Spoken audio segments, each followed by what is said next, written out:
ಏನಪ್ಪ ನನ್ನ ಲೀಲೆನು? ಬಡವರನ್ನು ಎಡೆ ಬಿಡದೆ ನೀನು ಕಾಡುತ್ತಿರುವಿಲ್ಲ. ಯಾಕಪ್ಪ ನಮ್ಮಂತ ಬಡವರ ಮೇಲೆ ನಿನಗಿನ್ನು ಕೋಪವೇ? ನನ್ನ ಪತಿಯವರು ಪಡುತ್ತಿರುವ ಕಷ್ಟ ನನ್ನ ಕಣ್ಣಿಂದ ನೋಡ್ಲಾರೆ. ಅವರ ತಂದೆಯವರು ಮಾಡಿರುವ ಸಾಲಕ್ಕೋಸ್ಕರವಾಗಿ ತಮ್ಮ ಜೀವನವನ್ನೇ ಮುಡುಪಾಗಿಟ್ಟಿದ್ದಾರೆ. ಈ ನಮ್ಮ ಸಂಸಾರದ ಮೇಲೆ ಯಾವುದೇ ಕುಂದು ಕೊರತು ಬರ್ದಾಗೆ ಕಣ್ಣಲ್ಲಿ ಕಣ್ಣಿಟ್ಟುಕೊಂಡು ಜೋಪಾನ ಮಾಡುವಂತ ನಾನು ಇದರಲ್ಲಿ ಕೈ ಮುಗಿದು ಬೇಡಿಕೊಳ್ತಂದೆ, ಕೈ ಮುಗಿದು ಬೇಡಿಕೊಳ್ಳುತ್ತೇನೆ.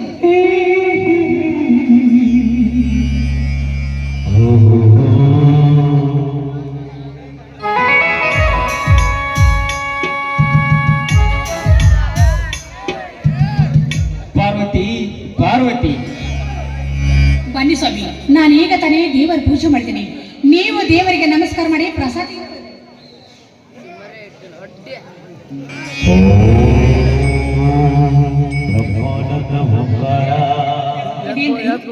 ಪೇಟೆಗೆ ಹೋಗಿ ಹತ್ತಿ ಬೆಲೆಯನ್ನು ಮಾರಾಟಕ್ಕೆ ಮಾಡಿ ಬರ್ತೀನಿ ಅಂತ ಹೇಳಿದ್ರಿ. ಯಾಕ್ರಿ ಹೋಗಿ ನಮ್ಮ ಹತ್ತಿಯನ್ನು ಮಾರಾಟ ಮಾಡಿ ಬರ್ಲಿಲ್ವೇನ್ರಿ ಸ್ವಾಮಿ?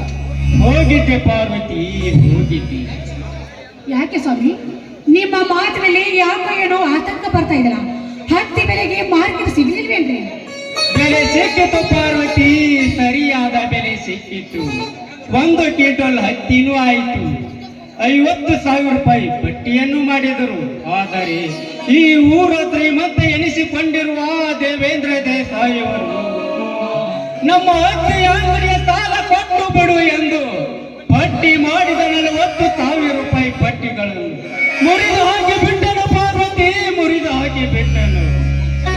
ಊರಿನಲ್ಲಿ ಜಾತ್ರೆ ಇದೆ, ಹಬ್ಬದ ಸಂತೆ ಮಾಡಬೇಕೆಂದು ಹಣ ಕೊಡ್ರಿ ಗೌಡ್ರಿ ಎಂದು ನಾನಷ್ಟು ಕೈ ಮುಗಿದು ಬೇಡಿಕೊಂಡರು. ಕರುಣೆ ತೋರದೆ ಬಾಯಿಗೆ ಬಂದಂತೆ ಬೈದು ಕಳಿಸಿದ ಪಾರ್ವತಿ, ಬೈದು ಕಳಿಸಿದ. ನಮ್ಮೂರಿನ ಧರ್ಮದ ದೊರೆ ಎನಿಸಿಕೊಂಡಿರುವ ರುದ್ರೇಗೌಡರ ಹತ್ತಿರ ಹೋಗಿ 1,000 ರೂಪಾಯಿಯನ್ನು ಇಸಿದುಕೊಂಡು ಮಕ್ಕಳಿಗೆ ಜಾತ್ರೆಗೆಂದು ಬಟ್ಟೆಯನ್ನು ತಂದೆ ಪಾರ್ವತಿ, ಬಟ್ಟೆಯನ್ನು ತಂದೆ. ಅಲ್ರಿ, ಬಟ್ಟೆ ಬರೆಗಳನ್ನು ತರುವುದನ್ನು ಬಿಟ್ಟು ಸಂತೆ ಮಾಡಿಕೊಂಡು ಬೈದ್ರೆ 1 ವಾರ ಹೊಟ್ಟೆಗಾದ್ರೂ ಆಗ್ತಿತ್ತು ಸ್ವಾಮಿ. ಪಾರ್ವತಿ, ಹೊಟ್ಟೆಗೆ ಇಲ್ಲದಿದ್ದರೂ ಈ ಸಮಾಜಕ್ಕೆ ತಿಳಿಯೋದಿಲ್ಲ. ಇರುವ 2 ಮಕ್ಕಳಿಗೆ ಜಾತ್ರೆಗೆಂದು ಬಟ್ಟೆ ಇಲ್ಲ ಎಂದರೆ ಈ ಸಮಾಜ ಏನನ್ನು ಅನ್ನಬಲ್ಲದು? ಇರಲಿ ಬಿಡು ಪಾರ್ವತಿ, ಈ ಬಡವರ ಕಷ್ಟ ಹೀಗೆ ಇದ್ದಿದ್ದೆ. ಬಟ್ಟೆಯನ್ನು ತೆಗೆದುಕೋ. ಹಾ ಪಾರ್ವತಿ, ಶ್ರೀಕಾಂತ ಸೀತಾ ಎಲ್ಲಿ ಹೋಗಿದ್ದಾರೆ? ನೋಡಿ, ನನ್ನ ಮಕ್ಕಳು ಬೆಳಗ್ಗೆ ಬೇಗ ಎದ್ದು ಕಾಲೇಜಿನಲ್ಲಿ ಪರೀಕ್ಷೆ ತಿಳಿದುಕೊಂಡು ಹಾಗೆ ಹೋದ್ರಿ. ಊಟ ಸಹ ಮಾಡಿಲ್ಲ ನನ್ನ ಮಕ್ಕಳು. ಪಾರ್ವತಿ, ಮಕ್ಕಳನ್ನು ಕಾಲೇಜಿಗೆ ಕಳಿಸಬೇಡಂತ ಹೇಳಿದ್ದಿಲ್ಲವೇ ನಿನಗೆ?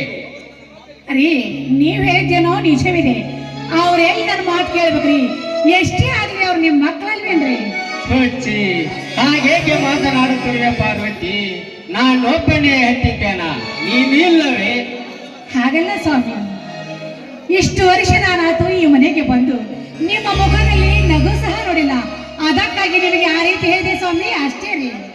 ಪಾರ್ವತಿ, ಈ ನಿನ್ನ ಗಂಡನ ಮನಸ್ಸಿಗೆ ಸಂತೋಷವನ್ನು ನೋಡಬೇಕಾದರೆ ಈ ತುಂಬಿದ ಮನೆಯಲ್ಲಿ ಒಂದು ಸಂತೋಷದ ಗೀತೆಯನ್ನು ಹಾಡುತ್ತಾ ಈ ನಿನ್ನ ಗಂಡನ ಕೆನ್ನಿಗೆ ಒಂದು ಸಿಹಿ ಮುತ್ತನ್ನು ನೀಡು. ಆಗ ಖುಷಿಯಾಗುವುದು ಈ ನಿನ್ನ ಗಂಡನ ಮನಸ್ಸಿಗೆ. ಆಸೆ ನೋಡಿ ರಾಯರ್ದು.